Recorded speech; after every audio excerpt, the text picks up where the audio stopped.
बिस्मिल्लाहि वस्सलातु वस्सलामु अला रसूलिल्लाह।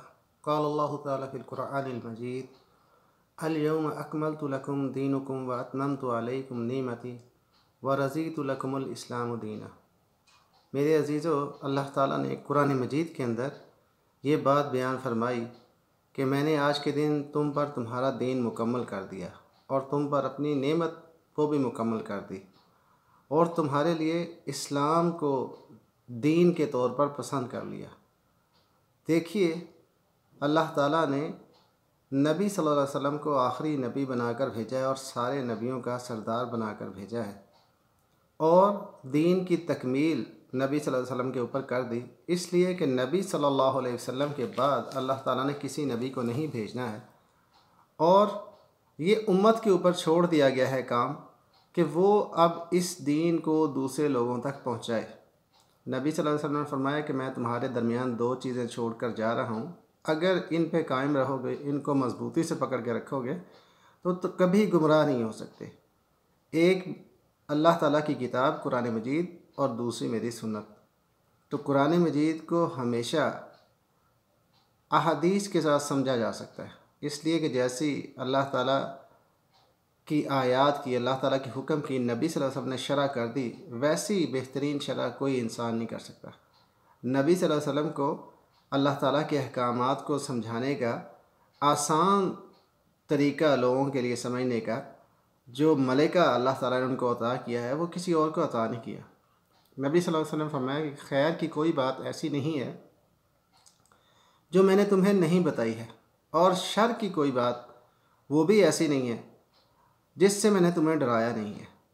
आप देखिए कि दीन इस्लाम को अल्लाह ताला ने मुकम्मल किया और अल्लाह ताला ने इसके अंदर किसी चीज़ को कम करने की इजाज़त नहीं दी और ना ही किसी इजाफे की इजाज़त दी। आप देखिए, दीन को उसके 3 शोबों के अंदर तकसीम करके, ताकि आसानी से आप समझ जाएं कि किस तरह से इस्लाम का दीन मुकम्मल है। पहला शोबा अकायद का है, दूसरा शोबा इबादत का है और तीसरा शोबा मामलात का है। देखिए, अल्लाह ताला हाकिम है, तकवीनी तौर पर भी और तशरीई तौर पर भी, और नबी सल्लल्लाहु अलैहि वसल्लम को ख़ास मनसब देकर भेजा गया है और उनकी इताअत की जाएगी बग़ैर किसी शर्त के साथ। कोई शख्स कोई शर्त नहीं लगा सकता, जो नबी सल्लल्लाहु अलैहि वसल्लम का हुक्म है उसको मानना है और दीन को नबी सल्लल्लाहु अलैहि वसल्लम की ज़िंदगी के अंदर मुकम्मल कर दिया गया है और ये किसी किस्म की पैबंद कारी का मुहताज नहीं है। अकायद के हवाले से आप देखिए कि आप इसमें कोई इजाफ़ा नहीं कर सकते, कोई कमी नहीं कर सकते, इज्तिहाद भी नहीं कर सकते इस मामले में, इसलिए कि बहुत वाज़ेह है।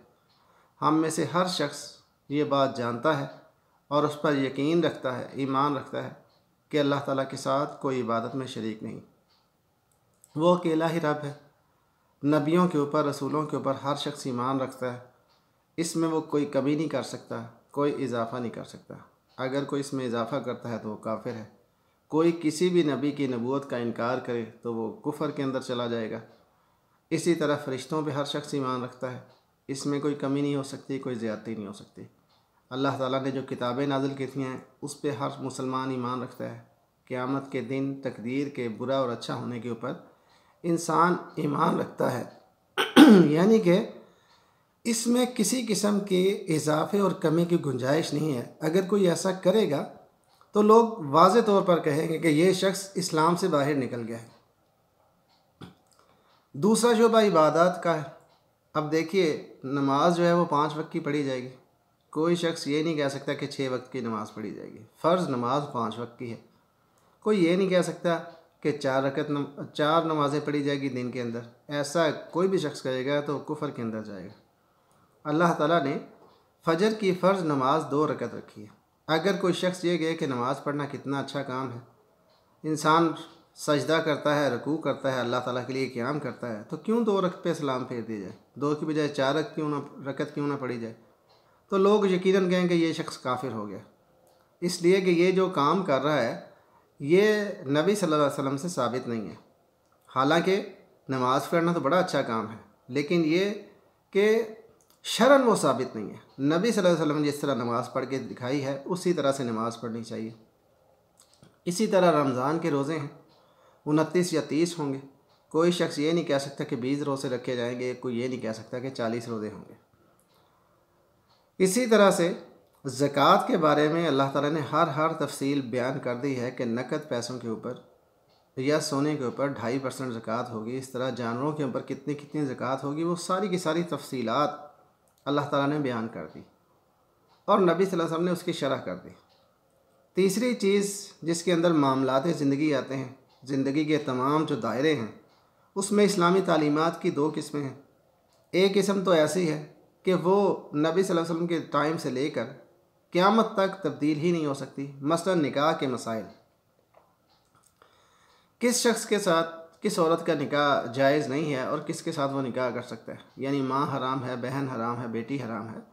इस तरह की सारी बातें नबी सल्लल्लाहु अलैहि वसल्लम के दौर से लेकर क़यामत तक ऐसे ही रहेंगी।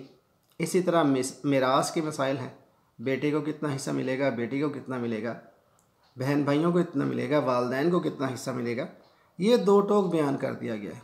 इसमें किसी किस्म की रद्दो बदल की, तगय्युर की, इज्तिहाद की, किसी भी चीज़ की ज़रूरत नहीं है। कुरान मजीद में उन मसाइल को वाज़ेह तौर पर बयान कर दिया गया है।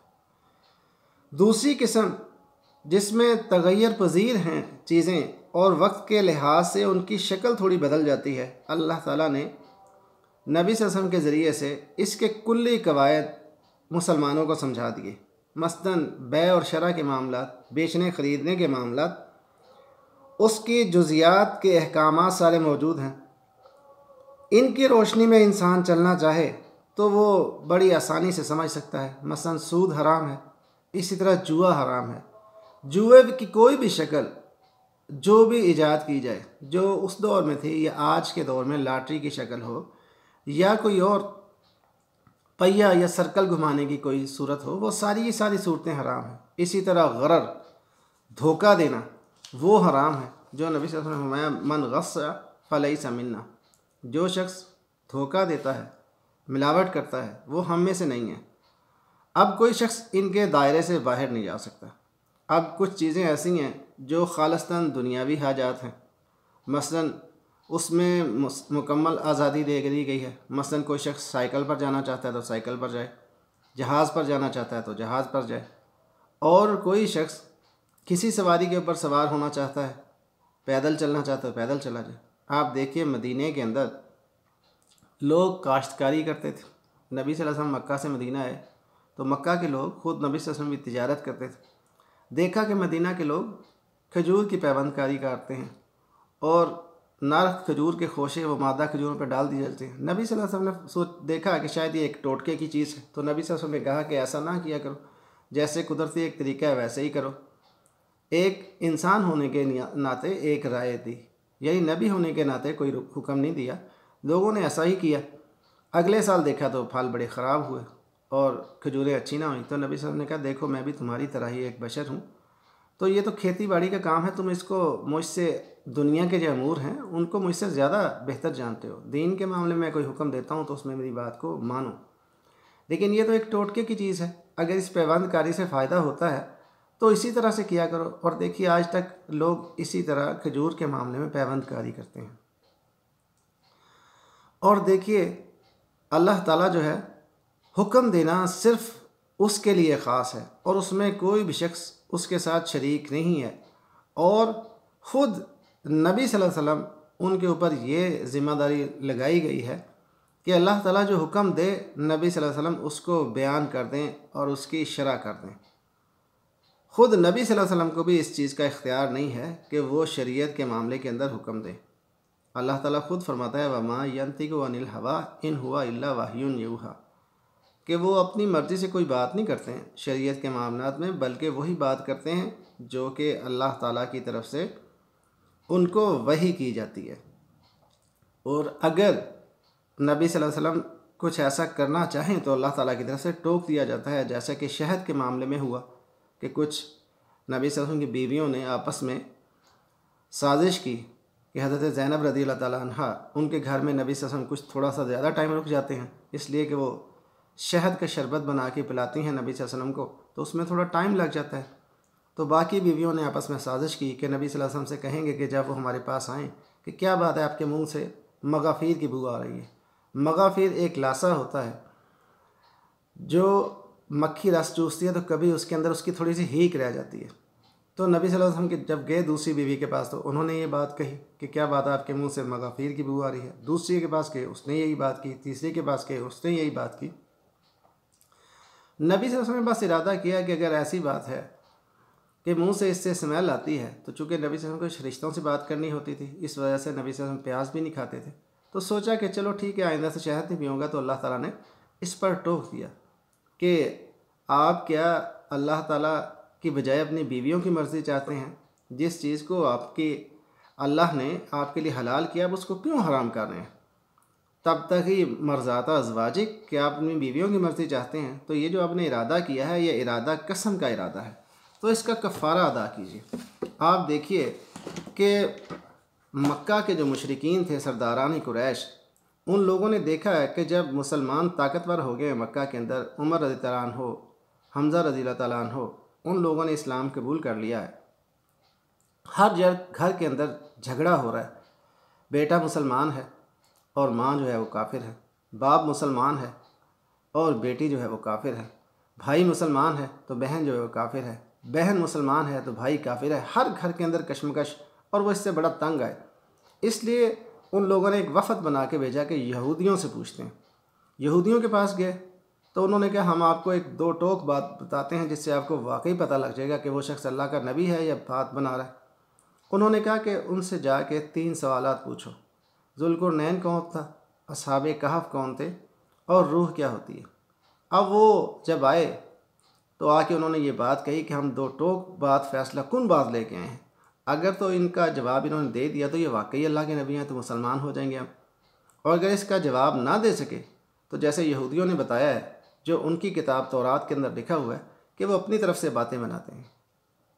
तो जब ये तीनों सवाल उन्होंने पूछे तो अल्लाह ताला ने कुरान मजीद के अंदर सूरतुल कहफ में इन तीनों का जवाब दे दिया।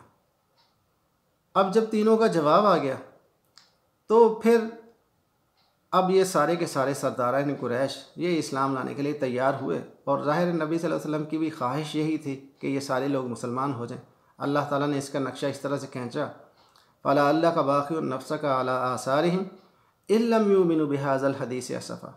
लगता है कि अगर ये लोग मुसलमान ना हुए तो आप अफसोस की वजह से अपनी जान को गंवा बैठेंगे, इस शिद्दत के साथ आपको दुख होगा। और जब सारे के सारे सरदारान कुरैश वो मुसलमान हो जाते तो सारे का सारा मक्का ही मुसलमान हो जाता। तो नबी सल्लल्लाहु अलैहि वसल्लम की ये ख्वाहिश थी। अब ये सारी की सारी बातें उनको यकीनन एक ही वक्त में छोड़ देना और इस्लाम को मुकम्मल तौर पर इख्तियार करना बड़ा मुश्किल लग रहा था। इसलिए वो आए सब नबी सल्लल्लाहु अलैहि वसल्लम के पास। तो कहते हैं कि थोड़ी सी इसमें तब्दीली कर दीजिए, ये जो कुरान आपके पास आ रहा है, ए कुरान गैर हाज़ा और बदल हो, कि इसमें थोड़ी सी तब्दीली कर दीजिए या कोई दूसरा कुरान ले आइए। अब नबी सल्लल्लाहु अलैहि वसल्लम की शदीद यही ख्वाहिश थी, तो नबी सल्लल्लाहु अलैहि वसल्लम के दिल में भी ऐसे थोड़े जज्बात पैदा हुए हल्के से कि काश के ऐसी कोई तब्दीली कर दी जाए। अब जिसको ख़वातीर क़ल्ब कहा जाता है, तो इस पर अल्लाह ताला ने किस कदर सख्त आयात नाजिल की कि इंसान अगर उनको सुने, उनके ऊपर गौर करे तो इंसान के रोंगटे खड़े हो जाते हैं कि नबी सल्लल्लाहु अलैहि वसल्लम को अल्लाह ताला इस मामले में किस तरह से मुखातिब कर रहा है। फरमाता है अल्लाह ताला, व इन कादू ला यफ्तिनूनका अनिल्लज़ी औहैना इलैक लतफ्तरियना अलैना गैरु व इज़न लत्तख़ज़ूका खलीला, कि करीब था कि वो इस वही के बारे में आपको फितने में डाल दें ताकि आप हमारे ऊपर कोई और बात भी घड़ दें, और अगर आप ऐसा कर देते तो वो आपको अपना पक्का दोस्त बना लेते। यानी कुरैश के लोग जो थे वो इस मामले में झूठे नहीं थे, वो बिल्कुल सच्ची बात कह रहे थे कि अगर आप ऐसा कर दें, उनकी बात को मान लें, तो वो आपको अपना सच्चा और पक्का दोस्त बना लेंगे। लेकिन इसका नतीजा क्या होता है? फरमाता है अल्लाह ताला, वलौला अन सब्बतनाका लक़द कित्ता तरकनु अलैहिम शय्यन कलीला, और आप थोड़ा सा उनकी तरफ झुक भी रहे थे। और ये झुकने का, उनकी बात मानने का क्या नतीजा होता है? इज़न लाज़क़नाका ज़ैफ़ल हयात व ज़ैफ़ल ममात सुम्मा ला तजिदु लका अलैना नसीरा, कि अगर आप इस काम को कर देते तो हम आपको इस दुनिया के अंदर भी इसकी डबल सज़ा देते, आम इंसानों से डबल सज़ा देते, और इस दुनिया में से जाने के बाद आखिरत में भी आपको डबल सज़ा देते। तो आप उनकी तरफ थोड़ा सा झुक भी रहे थे, तो अल्लाह ताला ने आपको साबित कदम रखा। और अगर आपको अल्लाह ताला साबित कदम ना रखता तो आप थोड़ा सा उनकी तरफ झुक जाते। तो देखिए कि नबी सल्लल्लाहु अलैहि वसल्लम को भी इस चीज़ का इख्तियार नहीं दिया गया। ये अल्लाह ताला ही का इख्तियार है कि वो दीन के मामले के अंदर कोई हुक्म दे। अलबत्ता नबी सल्लल्लाहु अलैहि वसल्लम के ऊपर ये ड्यूटी आयद की गई है कि वो उसकी शरह करते हैं। जैसे अल्लाह ताला कहता है अकीमुस्सलाह, नमाज को कायम करो। अब ये ड्यूटी नबी सल्लल्लाहु अलैहि वसल्लम के ऊपर है। उनका इख्तियार है कि नमाज किस तरह पढ़ी जाए, ज़ोहर की नमाज कैसे पढ़ी जाएगी, फजर की नमाज कैसे पढ़ी जाएगी, सफ़र में कैसे पढ़ी जाएगी नमाज, उसकी सारी की सारी तफासील, उसका वक्त क्या होगा, वो सब नबी सल्लल्लाहु अलैहि वसल्लम ने शरह कर दी है। तो ये कुरान मजीद अपनी शरह के साथ मुकम्मल है। कुरान और हदीस दोनों की अल्लाह ताला ने हिफाजत का ज़िम्मा लिया हुआ है। और अल्लाह ताला इस हवाले से किस कदर गज़बनाक हुआ और किस कदर शदीद अल्लाह ताला ने गुस्से का इजहार किया, आप देखिए कि अल्लाह ताला सूरतुल हाका के अंदर भी ये बात बयान करता है। जैसा कि सूरह बनी इसराइल के अंदर अल्लाह ताला ने ये बात बयान की, जो आयत मैंने आपके सामने रखी। फरमाता है अल्लाह ताला वलौ तकव्वला अलैना बाज़ल अकावील लअख़ज़ना मिन्हु बिल यमीन, कि अगर आप हमारे ऊपर कुछ बातें कह देते, कोई बात कर देते वही के मामले के अंदर, तो हम आपको दाएं हाथ से पकड़ लेते। यानी अल्लाह ताला नबी सल्लल्लाहु अलैहि वसल्लम को ये बात कह रहा है। सुम्मा लक़ताना मिन्हुल वतीन, और फिर हम आपकी शहरक को, रगे गर्दन को काट डालते। फ़मा मिनकुम मिन अहदिन अन्हु हाजिज़ीन, और फिर आप हमारे मुकाबले में किसी को अपना मददगार न पाते। व इन्नहु लतज़किरतुन लिलमुत्तक़ीन, और बेशक कुरान मजीद जो है वो मुत्तकी, अल्लाह ताला से डरने वालों के लिए वो एक नसीहत है। मेरे अजीज़ों, अल्लाह ताला ने इस कुरान मजीद को मुकम्मल नाजिल किया है और इस दीन को मुकम्मल कर दिया है नबी सल्लल्लाहु अलैहि वसल्लम की ज़िंदगी में, और नबी सल्लल्लाहु अलैहि वसल्लम उन्होंने इसके मुकम्मल शरह कर दिए। तो जो शख्स भी कोई बिदअत को ईजाद करता है तो वो अल्लाह ताला के हक़ को इस्तेमाल करता है और नबी सल्लल्लाहु अलैहि वसल्लम के मनसब को, उनकी अथॉरिटी को इस्तेमाल करता है। तो इससे बढ़कर दीन के ऊपर डाका क्या हो सकता है कि अल्लाह ताला जो है उसने कहा कि उसने अपना दीन मुकम्मल कर दिया। अल्लाह ताला ने जो हुक्म दिया और नबी सल्लल्लाहु अलैहि वसल्लम ने बयान किया कि इस्लाम के अंदर 2 ईदें हैं, ईद उल फितर और ईद उल अज़हा। तो कोई शख्स कोई तीसरी ईद का जिक्र करे, उससे बढ़ के जालिम कौन है और उससे बढ़कर दीन के ऊपर डाका मारने वाला कौन है जो अल्लाह ताला के हक़ को इस्तेमाल करता है, नबी सल्लल्लाहु अलैहि वसल्लम के मनसब को इस्तेमाल करता है।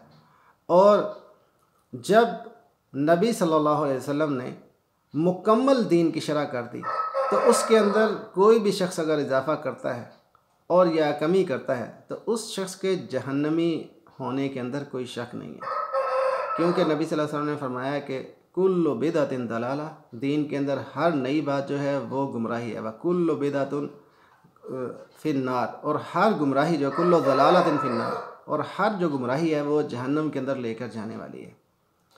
अल्लाह ताला मुझे भी और आपको भी इन बातों को समझने की तौफीक दे और नबी सल्लल्लाहु अलैहि वसल्लम और सहाबाए किराम रिज़वानुल्लाह अलैहिम अजमाइन उनके रास्ते पर चलने की तौफीक दे, जिस रास्ते पे चल के इस दुनिया के अंदर भी इज़्ज़त और कामयाबी है और यकीनन आखिरत में भी इज़्ज़त और कामयाबी है। और जैसा भी टूटा फूटा नेकी का अमल हम लोगों से हो जाए, अल्लाह ताला उस अमल को कबूल करके हमें दुनिया और आखिरत दोनों के अंदर कामयाब कर दे। सुब्हान रब्बिका रब्बिल इज़्ज़ति अम्मा यसिफून व सलामुन अलल मुरसलीन वल्हम्दुलिल्लाहि रब्बिल आलमीन।